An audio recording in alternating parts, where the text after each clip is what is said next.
A tale of chance encounters. Camilla's adventure in love, politics, and danger. Written by Kiva Hart. Narrated by Araceli Gote. Chapter 1. The Kissing Booth Disaster. Mid. Mid? Did Hank Moore just call my kiss mid? My head is reeling. I look around at the mocking eyes and fingers pointed at me, making me want the ground to swallow me whole. I shouldn't have let Andrea talk me into this kissing booth jargon. Think about it. Hank, the Hank Moore, will be your first kiss, Andrea had said, and I, as foolish as ever, let my heart bounce in excitement at the thought of kissing my childhood crush for the first time. But now, my foolishness is out in the open, poking fun at me alongside the hundreds of gossip-thirsty high school students around me. I stand, frozen in the middle of the schoolyard, the weight of the stairs bearing down on me. Laughter, loud and cruel, surrounds me. They're all looking, pointing, their voices taunting. My cheeks burn with embarrassment, and I wish I could just disappear. Hank, say something. She will cry. Someone calls from the crowd, and the crowd erupts again. It must have been her first. I knew she'd be as bad as she looked. I mean, come on. My hands tremble, and I clench them into fist, desperately trying to hold on to some semblance of composure. But it's impossible. I am the girl they're laughing at, the center of their mockery, and it's a feeling that cuts deep. Will Hank stop them? Will he stop being a jerk right now? No, of course not. Everyone knows Hank Moore too well to believe he's anything other than a jerk. I knew it all along, yet my heart couldn't avoid that red flag.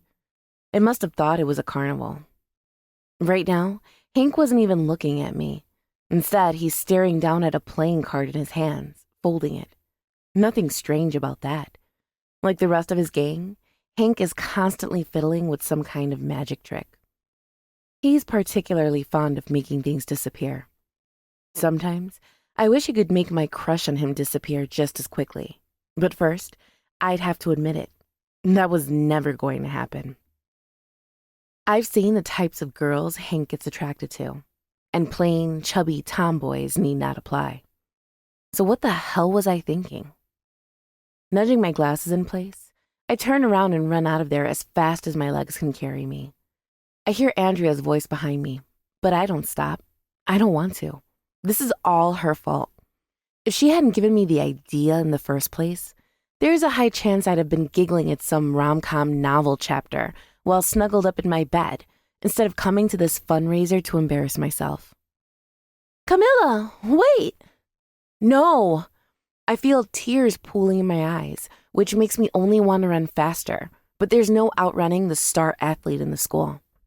Andrea catches up with me in no time. I'm sorry. No, did you see them? They were all laughing at me. What was I thinking? I quiver. Hank's a jerk. Just forget about him. Easy for you to say. You're not the one the entire school will tease for days now. You know I'll beat up anyone who tries that with you. Andrea's voice softens as she pulls me in for a hug. Even though I'm still mad at her, I melt in her arms. She always does this to calm me down whenever I'm upset, and I'm upset most of the time. While it'll be a reach to say that I hate my life completely, it wouldn't be entirely false to say so. My parents are wealthy, and that's the problem.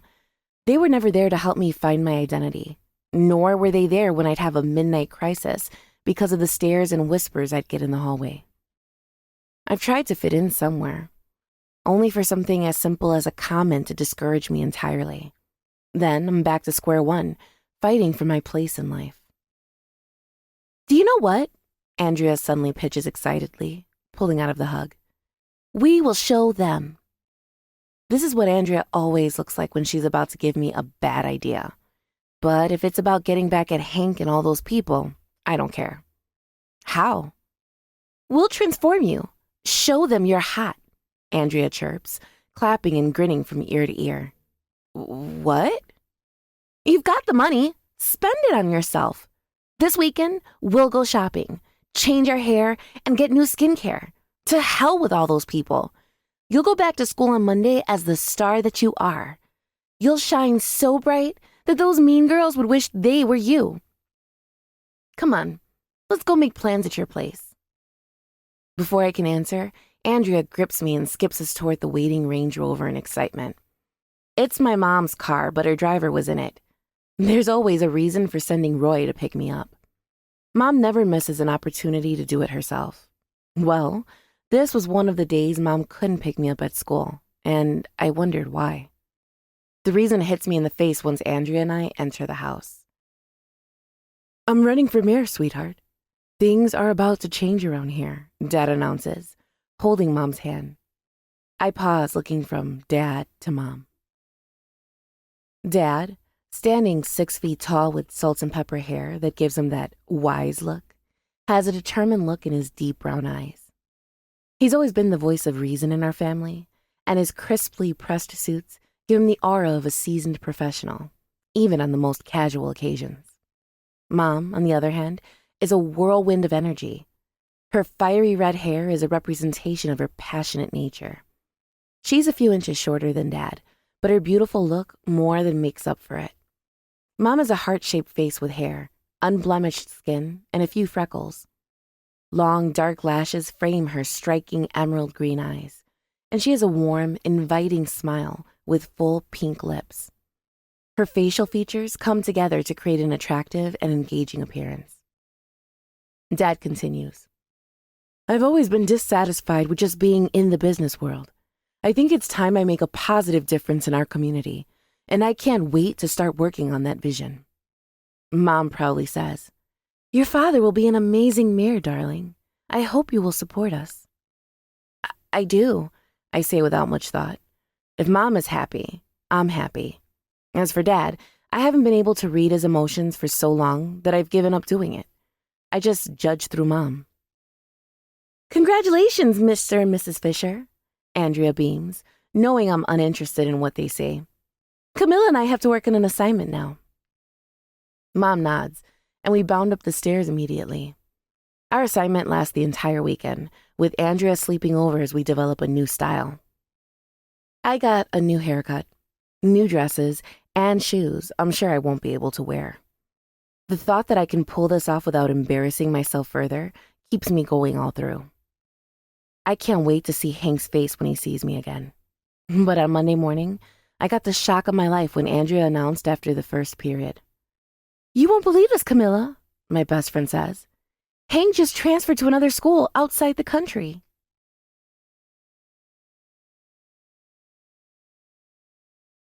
Chapter 2. Living in the Spotlight. The cold air hits me with an abrupt chill, tossing my long brown hair across my face. If I were the girl I used to be 2 years ago, I'd probably look ungraceful and goofy. But right now, it resembles a scene from a shampoo commercial. I push my hair away, cringing as my icy fingers meet my cheeks. I do not like having my hair down. It's just too much work to maintain. My hair is wavy but tends to get frizzy, which is a tricky combination. I usually prefer a high ponytail, but today, with the freezing New York weather, I need its warmth. Not that I'm complaining. I adore this weather. It's therapeutic.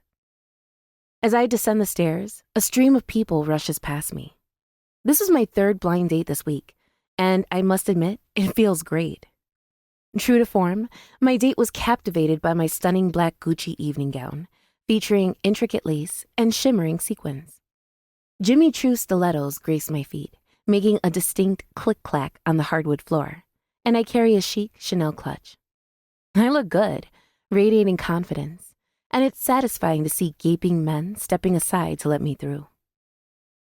Exploring the dating scene keeps me occupied, and I welcome the distraction. It's not merely about looking good.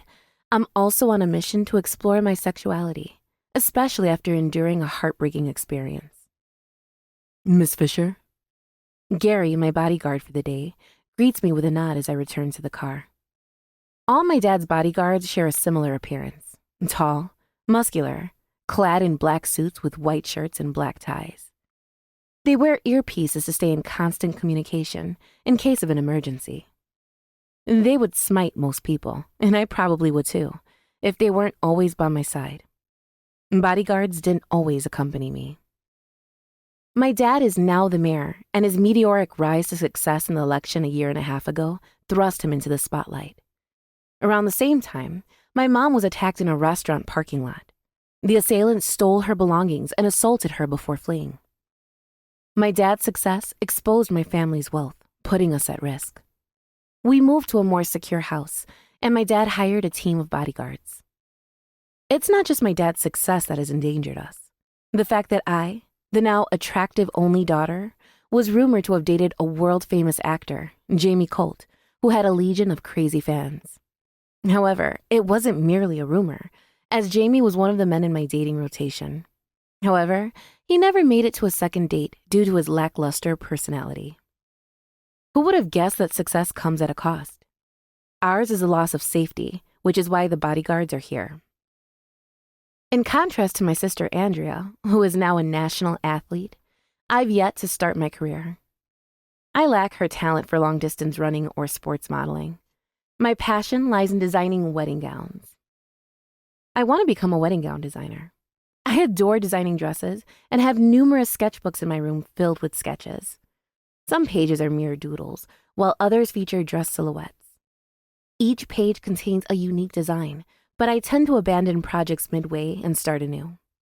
I climb into the car, and Gary closes the door. I watch as he takes his place in the driver's seat. As we set off, I can't help but acknowledge that this date, like many others, ended up in disappointment. I love dating, but modern men leave me mentally drained. They're either too full of themselves, overly interested, or unpleasant. Contrary to what my sister Andrea claims, it's not because I'm a virgin that I find none of them appealing. Even those I've been intimate with have left me unsatisfied. Their lackluster performance in the bedroom makes the act feel like a tedious routine. Once, one of them assumed I had passed out because he couldn't elicit a single moan from me. We arrive at the driveway, and I watch as Gary inputs a 6-digit code to open the gates. My favorite part of the house is the outdoors, the lush green grass, towering trees, and strategically placed flowers that make up the garden. While the home is undeniably beautiful, I've always felt it's too large for our needs. I've never quite grasped my dad's reasoning for moving us into a significantly larger house after my mom's attack. In my opinion, it seemed to make us more vulnerable, with additional windows and doors for potential intruders. But I know my mother played a significant role in choosing the house. As the car stops in front of our home, I quickly open the door before Gary can reach it. No worries, I assure him with a smile. He acknowledges my gesture, but rushes to open the front door for me. I can't help but roll my eyes inwardly. I'm perfectly capable of handling doors on my own, thank you very much. And despite my appearance, I still struggle to embrace the regal treatment I receive. It feels excessive, considering the sole reason for my need for bodyguards is my family's success. I'm just an ordinary person. Inside the house's premises is consistently empty and impeccably clean. The fountain in front of the enormous structure is the initial focal point, adorned with an exquisite and giant seraphim statue, with water pouring out of its outstretched arms. Everything about the building exudes luxury, from the large windows to the whitewashed walls, giving it the ambiance of a museum rather than a home. Somehow, this place doesn't feel like a home. It's more like a business center. The price of success has taken a toll on my family, particularly my mom. She doesn't have time for herself anymore, throwing parties on weekends and hanging out with the cool moms. Dad's absence is understandable. After all, he's the mayor. What's that? I hear Gary barking into his walkie-talkie, and then I notice a blue sports car approaching us. I don't remember Dad buying that. How could you let him get through? Gary curses and quickly grabs my arms. We have to get in now, ma'am. Wait, who's that? I ask, straining my neck to see who's driving the car which has now reached us. Jimmy Colt steps out of the car looking enraged, like an offended bull. The smell of alcohol permeates the air, but before I can point that out, Jimmy rushes at us. You whore, he cries. Gary steps before me to wrestle the maniac, but considering Jimmy's tall body frame and muscles, he'll overpower Gary in no time. Going out on dates with other men now, huh? After pouring my heart out to you? I blink, unable to believe my ears. Huh? Our date. We had a connection, Jimmy cries. Literal tears. Water pouring out of his eye level of crying. Gary is barking something about me getting out of there, but I'm too stunned to move. Then, all at once, Jimmy pushes Gary off and starts towards me. It feels like a movie playing before my eyes, the climax coming in when Jimmy tries to grab me. But someone more giant steps in and drives a hard punch across his face. Blood splatters on the floor in a pattern. This broad back looks familiar, I think, as I watch the new guy step over Jimmy and pull him up by his collar. You don't disrespect women like that, he growls, and my brain short circuits. Is that? No, it can't be him. For that, you owe Camilla an apology. It is him. That voice is unmistakable. I gasp aloud when the man wheels Jimmy's bloody face around to face me. Oh my God. Hank Moore.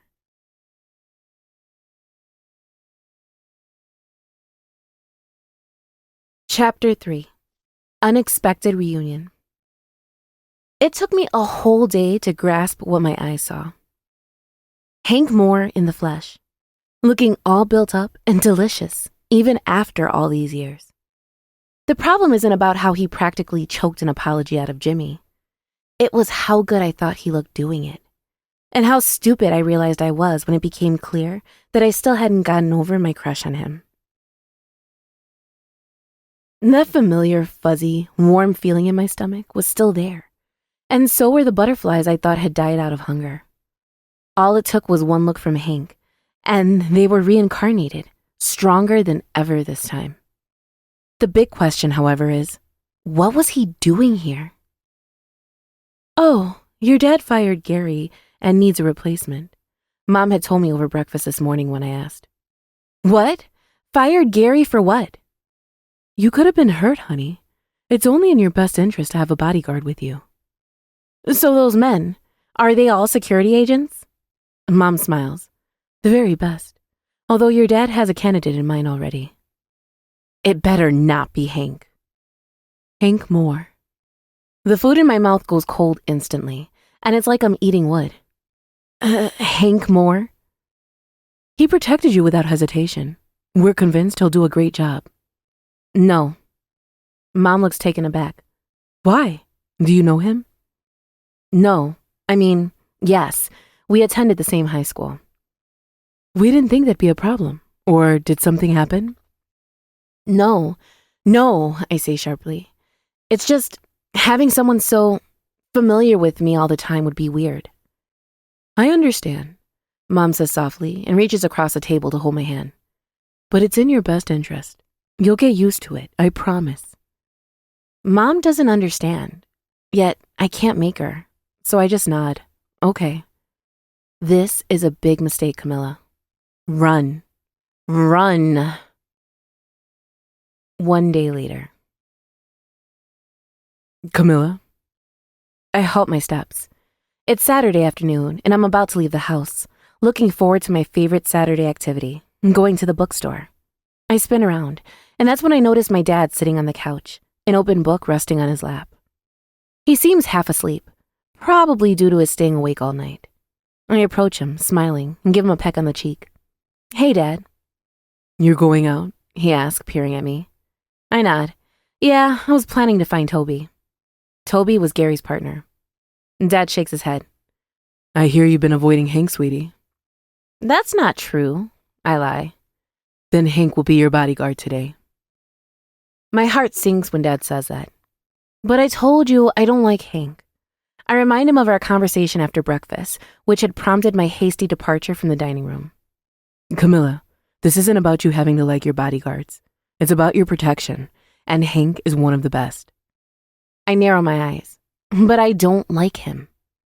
I sound like a petulant child, but I can't help it. Dad raises an eyebrow. Why? Did something happen between you two? I gaze at him for a moment, then finally sigh. No, nothing happened. Anyway, I'm leaving, I say, suddenly annoyed. Be careful, he calls out as I approach the door. Yeah, I reply before stepping outside. 2 black Maybach Benz cars are parked in front of the house. One is empty, and Hank stands next to the other. My palms grow clammy, and my heart quickens its pace. Perhaps I should reconsider going out today. I could stay indoors, revisiting books from my collection, or diving into the extensive stack of unread ones in my room. Guilt tugs at me for going to the bookstore when my library boasts many limited edition books. Come on, Camilla, suck it up. Hank meets my gaze, and I realize that Dad was right. I've been avoiding him lately. Since he began working here, I've always thought he's the best looking among the bodyguards. How could he not be? With his perfect height, short brown hair, mesmerizing green eyes, and muscular arms, he's undeniably attractive. However, there's more to the story. I can't forget our first kiss from a couple of years ago. It still haunts me. Ready to go? He asks, with that same teasing look he had when we shared that kiss, as if he's mocking me. Maybe he is. He opens the car door for me. I nod. Yes, I say as I get into the back seat. He closes the door and proceeds to the driver's seat. Where are we headed? He asks, glancing at me through the rearview mirror. I focus on my lap. To the bookstore, please. I reach for my phone and pretend to be texting someone, trying to keep the atmosphere between us as normal and less awkward as possible. The ride remains silent, the soft jazz music playing on the car's radio, as it often does. This isn't how I envisioned spending my Saturday. Hank and I haven't discussed our past encounter since it happened. I was too embarrassed, and he was transferred. Plus, from what I remember, he acted like a jerk. Maybe I should just pretend it never occurred. After all, I can be quite naive at times. Camilla? I look up, realizing Hank has opened the car door for me. I hadn't even noticed that we'd arrived. Huh? I stammer. He smiles down at me. Are you all right? Yeah, I reply quickly. I got it, I say, even though I could leave the car unassisted. Hank's hand is warm and larger than mine, and I let go as soon as I'm on my feet. I find it hard to tear my eyes away from his, a captivating shade of green filled with what appears to be amusement. He's always been a playful guy. I wonder how he maintains that cheerful demeanor. What's his secret? My wallet slips from my hand, and Hank swiftly picks it up before it can fall to the ground. He's quick on his feet. Thank you, I say as I take it from him, then enter the store. Stepping into the bookstore immediately uplifts my spirits. It exudes coziness and warmth with its book-laden shelves and the aromatic embrace of coffee. There's a Starbucks nestled inside, so I opt for a cup of coffee to soothe my nerves. Hank's presence lingers closely as I approach the counter to order. In moments like these, I can't help but find my bodyguard's role a tad counterproductive. I mean, it's quite the spectacle to have a bodyguard constantly shadowing my every move, drawing attention my way. I can already perceive the curious glances from girls at nearby tables, perhaps more interested in Hank than in me. Stepping back to inspect the mugs on display, I inadvertently collide with Hank. He reacts swiftly, touching my waist to prevent me from stumbling. Swiftly, I move away, and his hands drop to his sides. Is such proximity necessary? I inquire in a hushed tone. Yes, it's for your protection. He responds with a mischievous grin. I roll my eyes as I turn to place my order. I quickly request an iced caramel macchiato, and after securing my drink, I make my way to the romance section. It's slightly embarrassing to have Hank by my side, but I endeavor to disregard his presence. He's probably feeling bored standing behind me as I browse the books. That guy seems to be oogling you. I raise my head from the book's blurb. What? I inquire, swiveling to see where Hank is looking. That guy, Hank remarks, arching his eyebrows at someone. He's been staring at you. I follow Hank's line of sight, and indeed, there's a fellow seated on one of the nearby couches. His attention shifts to his book as soon as he senses our gaze. I'm not a fan of this, Hank mutters beside me. Well, it's not like looks can be lethal, I retort, accompanied by an eye roll. Hank takes a step forward. As your bodyguard, I must instruct him to stop. Hank, please, wait, I whisper, but he's already on his way to address the situation with the young man. I can't help but admire Hank in his sleek black suit. Is he even real? My amazement grows as I witness him conversing with the guy, prompting the stranger to rise and leave. I shake my head as Hank returns to my side. That was unnecessary, I comment, suppressing a smile. He might have been plotting something, Hank asserts with a stern expression. Oh, right, because everyone around me is wasting their time secretly plotting to harm me. It's not a waste of time, Hank remarks, winking at me. I gulp, my ears reddening. Oh, just hush, I mutter, unable to come up with a witty comeback. I pivot back to my books, but find it challenging to concentrate with Hank's presence so close. Hank is a perpetual puzzle, and I'm a person who often reads too much into small gestures, misinterpreting kindness for something more profound. I'll be the end of me.